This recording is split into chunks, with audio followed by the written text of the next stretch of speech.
하죠. 그죠? 이러한 브랜드 중에서 사장되는 브랜드들은 빠르게 우리가 포기할 수 있고요. 이 중에서도 생존이 많은 그런 오랫동안 사랑을 받는 제품들에는 조금 더 마케팅적으로나 전략적으로 투자를 할 수 있다는 거죠. 자, 그 다음에 공동 브랜드 전략은요, 동일 제품 내에 다른 브랜드의 매출을 희생시키는 그런 단점도 가지고는 있습니다. 자, 브랜드 전략에 보시면, 자, 지금 그 얘가 17페이지, 18페이지에 나와 있습니다. 내용을 쭉 훑어보시면 될 것 같아요. 자, 브랜드 전략의 유형을 살펴보면 다음과 같습니다. 첫째, 자사 브랜드 전략입니다. 자사 브랜드란 수출 기업이 자체적으로 개발한 브랜드를 의미하는데요. 기업이 자사 브랜드로 해외 수출하기 위해서는 강력한 마케팅 수행 능력과 적정 수준의 재정 규모가 전제가 되어야 합니다. 시장 조사에 의한 합리적인 의사결정과 과감하고 지속적인 R&D 투자, 그리고 해외 마케팅 조직의 확보도 필요하게 됩니다. 다수 기업이 공동으로 브랜드를 개발하거나 기존 브랜드를 공동으로 사용하는 브랜드 전략을 우리는 말을 합니다. 자, 초기 투입 비용이 경감이 되고요. 공동 관리를 통해서 브랜드 이미지를 부각시키는 브랜드 전략이 자사 브랜드 전략입니다. 자, 그리고 두 번째 혼합 브랜드 전략은요. 많은 기업들이 복수의 제품 계열에서 여러 제품들을 생산하고 있으므로 개별 브랜드명과 공동 브랜드명을 조합해서 사용하는 브랜드 전략을 이야기합니다. 혼합 브랜드명 전략은 다시 제품 계열별 공동 브랜드명 전략과 개별 브랜드명, 공동 브랜드명 혼용 전략으로 나눌 수가 있습니다. 자, 개별 브랜드명, 공동 브랜드명 혼용 전략은 소비자에게 이미 친숙한 기업명을 개별 브랜드명과 결합시키는 브랜드 전략을 이야기합니다. 예를 들어서 농심의 신라면, 농심의 안성탕면, 농심 너구리, 농심 해물탕 이런 경우와 같이 각 제품의 독특성을 반영한 브랜드명과 소비자의 인지도가 높은 농심이라는 기업명을 함께 넣는 거죠. 그래서 혼합해서 브랜드 전략을 계획하는 걸 혼합 브랜드 전략이라고 합니다. 자, 세 번째로요.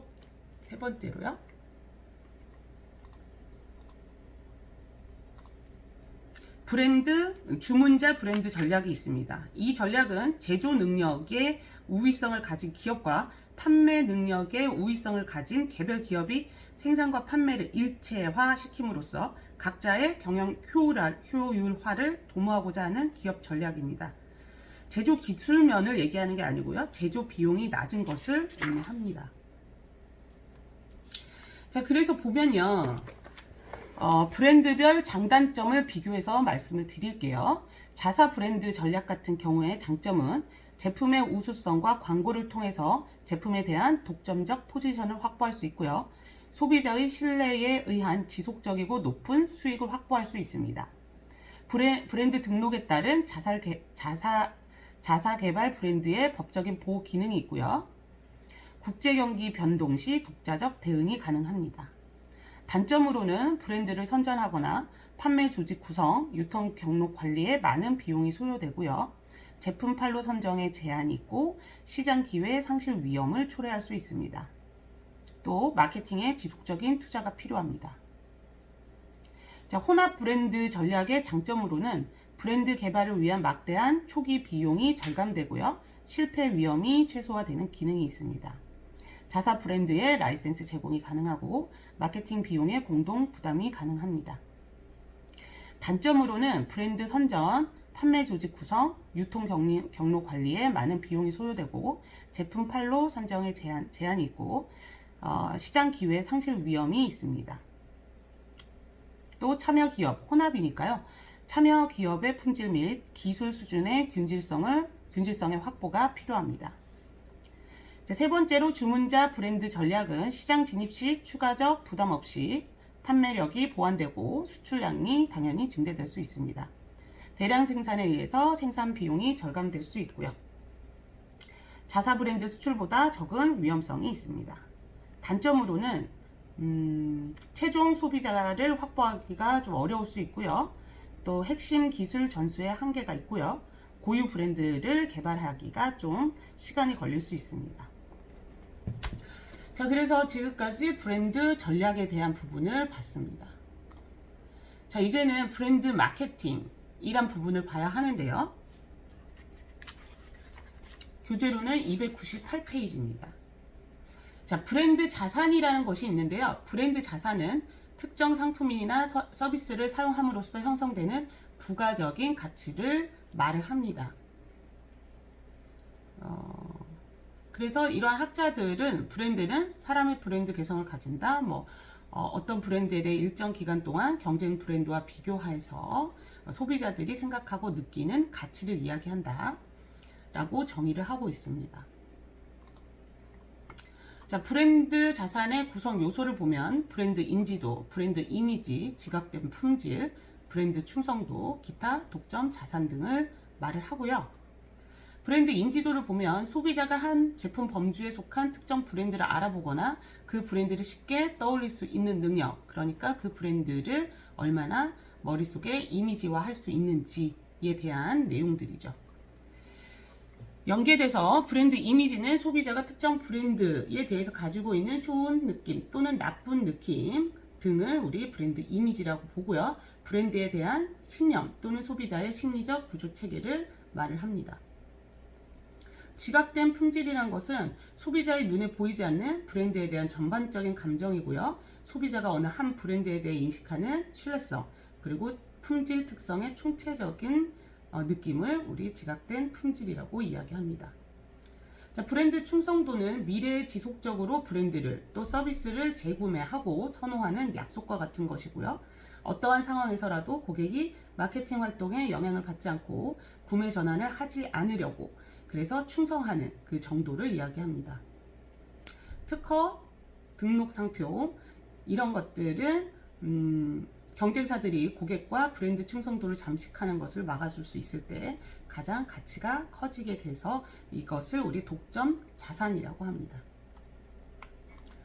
앞서 말씀드린 것처럼요, 브랜드를 구성하는 요소들에는요, 당연히 밖에 있는 그런 제품을 감싸고 있는 그런 패키지, 그리고 제품을 상징화할 수 있는 캐릭터, 심볼 마크, 로고 타입, 그리고 그 제품이 가지고 있는 특수한 컬러. 이 컬러라는 부분도 굉장히 상징적이어서 어떤 제품을 떠올릴 때, 그 제품은 빨간색, 그 제품은 실버, 그 제품은 골드, 그 제품은 블루와 화이트. 그래서 이 컬러라는 것도 브랜드를 상징하는, 구성하는 가장 굉장히 중요한 요소가 되고요. 자, 소리적인 부분, 징글, 슬로건, 네이밍 이런 것들도 브랜드를 구성하는 요소가 됩니다. 자, 브랜드 네임이란 어떤 제품이나 서비스를 사람이 발음하거나 들을 수 있는 언어, 단어, 문자, 숫자 등이 결합되어 부르는 브랜드 이름을 우리 브랜드 네임이라고 하죠. 브랜드 네임은 브랜드의 카리스마를 형성하기 위한 비중 있는 주요한 요소로서 위치를 차지합니다. 이는 경쟁사가 쉽게 모방할 수 없는 전환 장벽으로 제품이나 서비스 또는 기업을 차별화할 수 있는 특징을 가지고 있어야겠죠. 또한 브랜드 네임은 기업의 제품을 시장에서 효과적으로 브랜드의 힘, 카리스마를 포지셔닝하는 역할을 하게 됩니다. 따라서 여러분들이 제품을 기획할 때 브랜드 네임이라는 것에 굉장히 중요한 부분임을 꼭 인지하고 있으셔야 되겠습니다. 말씀드린 것처럼 좋은 브랜드를 선정할 때는 당연히 참신성이 있어야 되고요. 독특해야 되고요. 기억하기 용이하고 발음이 쉬워야 되고 제품의 기능이나 편익을 잘 전달할 수 있어야 하고요. 부정적인 이미지나 거부감이 들지 않도록 하고 제품이나 각종 아이템에 적용했을 때 조화롭거나 독특하거나 차별성이 있어야겠습니다. 또 법률적으로 사용 가능한지도 체크해야 되겠죠. 자, 로고는요, 로고 타입의 약자고요. 브랜드 네임이나 기업명을 독특한 방식 서체로 표기한 거고요. 기업명이나 브랜드 네임은 고유하고 독특한 서체로 표현되는 것이 일반적입니다. 예를 들어서요, 브랜드 네임 로고는요, 아모레 퍼시픽, 이게 브랜드 네임 로고입니다. 브랜드 네임과 심벌 로고를 합쳐놓은 것은 아래 거와 같고요. 이렇게 아모레 퍼시픽을 좀 더 심플하게 사용을 할 때는 약자로 사용을 하죠. 브랜드 네임을 그림 문자로 표기한 것은, 처리한 것은 아래에 이 뷰티 포인트, 그런 그 포인트 카드 같은 곳에 사용할 때 이렇게도 사용을 합니다. 자, 심벌은요, 로고 중에서 워드마크가 아닌 로고를 심벌이라고 하는데, 이것을 브랜드 마크라고도 부릅니다. 심벌은 브랜드의 의미, 추구하는 이미지, 연상 등을 나타내기 위해서 사용되는 상징물로서 독특한 형태이고요. 표현 양식, 컬러, 문자 등으로 구성이 되어 있습니다. 이러한 심벌은 소비자에게 시각적으로 독특하게 인식은 되지만 언어로 표현하기는 좀 어려운 부분이 있죠. 아시안 뷰티 크리에이터의 의미를 나타내는 ABC 마크는 역사와 전통을 담고 있으며 하트 모양의 엄지손가락을 세우고 있는 모습으로 보여 아름다움과 사랑의 으뜸을 뜻하기도 합니다. 따라서 여러분들이, 하지만 이 심볼은 기업이 꼭 가지고 있어야 하는 조건은 아닙니다. 하지만 굉장히 그 사람들이 그 기업의 풀네임을 다 기억하거나 아니면 내가 말을 하지 않더라도 이런 심볼을 보고 연상할 수 있기 때문에 많은 기업들이 심볼을 사용하긴 합니다. 하지만 심볼이 없는 그런 기업들도 많이 있어요. 여러분들이 제품을 기획하고 개발할 때는 심볼 포함해 주시면 좋겠습니다. 그 심볼이 뭐 아름답거나 아니면 뭐 굉장히 꼭 그래야 될 필요성은 없지만 조금 상징적인 의미를 담고 있으면 돼요. 여러분들이 디자이너는 아니기 때문에 그 레포트 안에 포함할 때 상징적인 부분만 강조해서 넣어주시면 되겠습니다. 자, 캐릭터는요, 브랜드 캐릭터를 의미합니다. 브랜드 캐릭터는 브랜드 심벌의 특별한 형태입니다. 동물을 의인화하거나 동물을 사람처럼 표현하거나 사람을 직접 형상화한 또 다른 형태의 브랜드 심벌입니다. 캐릭터는 전통적으로 광고나 패키지 디자인을 통해서 소개돼서 일반 대중의 눈길과 관심을 사게 되죠. 예를 들면 더 페이스샵의 카카오 프렌즈나 미샤의 라인 프렌즈 같은 경우가 되죠. 조금 더 유니크하고 조금 더 특별해 보이니까 이런 캐릭터들 사실은 많이 활용을 합니다. 자, 그 다음에 우리가 포함해야 될 것은 슬로건이에요. 브랜드 슬로건의 사전적 의미는 대중의 행동을 조작하는 선전에 쓰이는 짧은 문구를 이야기를 합니다. 이는 브랜드를 설명해주고 브랜드를 알리고 브랜드에 관한 정보를 제공해주는 축약된 커뮤니케이션 문구를 이야기합니다. 여러분들의 제품의 슬로건도 마찬가지로 레포트에 포함을 해주시기 바랍니다. 대개 광고, 패키지, 포스터 간판 등 시각적 브랜드 요소와 마케팅 프로그램에서 브랜드 슬로건을 발견할 수 있는데요. 그 슬로건을 개발할 때 주의할 점이 있습니다.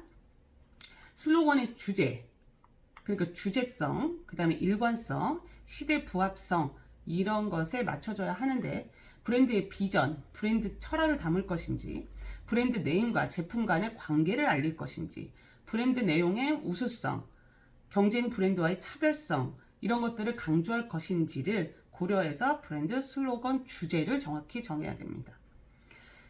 예를 들어 아모레 퍼시픽이라고 치면요. A라고 합시다. A라고 했을 때 이 A 회사의 철학을 우리 슬로건으로 짧게 말할 것인지, 뭐 자연과 뭐 이런 내용의 슬로건들을 많이 보셨을 거예요. 뭐 자연과 인간을 존중하는 뭐 A, 이렇게 할 수도 있고요. 아니면 하얀 피부를 완성하는 뭐 A 제품, 뭐 이럴 수도 있고요.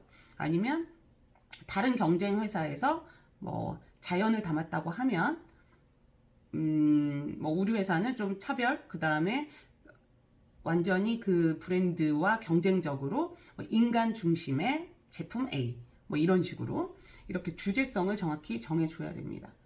또 두 번째로 슬로건은 언제 어디서나 일괄적이어야 하므로 하나여야 됩니다. 슬로건이 이 제품에는 이렇게 쓰이고 저 제품에는 저렇게 쓰이면 안 되죠.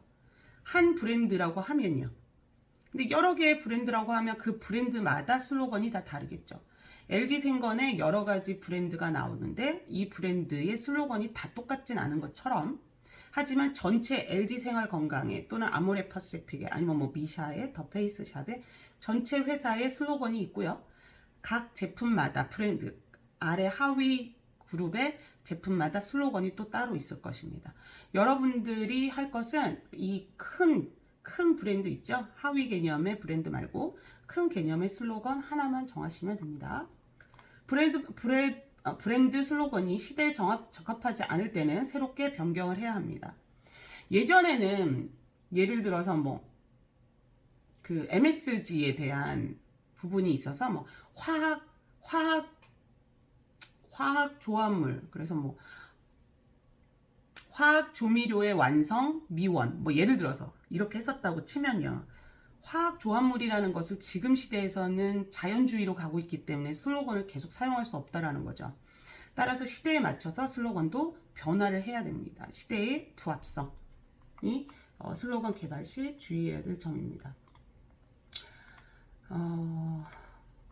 자, 징글은요, 그 청각적인 요소인데요. 이는 브랜드에 관련된 소리나 음악과 같은 사운드를 의미하는 것으로 브랜드 정보를 일정 운율을 가진 음성으로 나타내는 것을 의미합니다. 우리가 광고를 봤을 때 뭐 그 광고에 꼭 나오는 그 음악들이나 아니면 그 효과음 같은 것들이 있죠. 다른 브랜드에는 없는 그런 부분들을 우리 징글이라고 합니다. 자, 패키지는요, 많이 들어보셨을 텐데요. 사전적 의미로는 물품을 수송, 보관함에 있어 그 제품의 가치, 상태를 보호하기 위해서 적절한 재료나 용기 등을 물품에 포장하는 그 기술 및 상태를 우리 패키지라고 합니다. 이내 제품을 보호하거나 감싸는 것을 디자인하고 제조하는 일련의 활동을 이야기하고요. 포장의 근원적인 기능은 제품 보호뿐만 아니라 포장에 가져야 할 내용물의 표현이나 명시성을 사용하여 커뮤니케이션 역할을 하고 있습니다. 포장에 표기되는 요소로는 시각적으로 명료성과 신미성을 가져야 하고요. 포장에 주저주저 글을 적진 않죠. 그래서 굉장히 명료하게 하고요. 그 다음에 바라봤을 때 혐오적이지 않고 아름다워야 할 필요가 있습니다. 또 제품의 성분을 알려주는 전달 기능도 포함을 해야 하고요. 제품의 차별화라는 기능을 통해서 타사 제품과 구별되는 특성을 부여함으로써 구체적으로 스타일, 품질, 이미지를 형성시켜서 현재와 같이 경쟁이 심해지고 있는 산업사회에서 상품의 효용성을 늘리는 상징적인 역할을 하고 있습니다. 우리가 가장 제품을 먼저 딱 바라보는 게 패키지죠. 그죠? 뭔가 내가 립스틱을 사러 가, 아니면은 로션을 사러 가요. 향수를 구매하러 갑니다. 가장 먼저 바라보는 게 패키지. 그 다음에 향수라면 향기일 거고요. 로션이라면 사용감이나 아니면 목적을 우리가 또 볼 것이고, 뭐 립스틱이라면 당연히 컬러를 볼 거예요. 그럼에도 불구하고 가장 먼저 우리가 제품을 만나는 것은 패키지이기 때문에 굉장한 상징적인 역할을 하고 있습니다. 따라서 그 패키지 안에는 무엇이 포함되어야 된다고요? 당연히 전달 기능, 그 다음에 차별화 기능, 또 상징적인 역할, 이런 전체적인 커뮤니케이션 역할을 패키지는 담고 있어야 하는 것입니다. 자, 그리고 태그라는 것이 있어요. 브랜드에서의 태그란 가격 따위를 표시한 꼬리표라고 정의할 수 있는데요.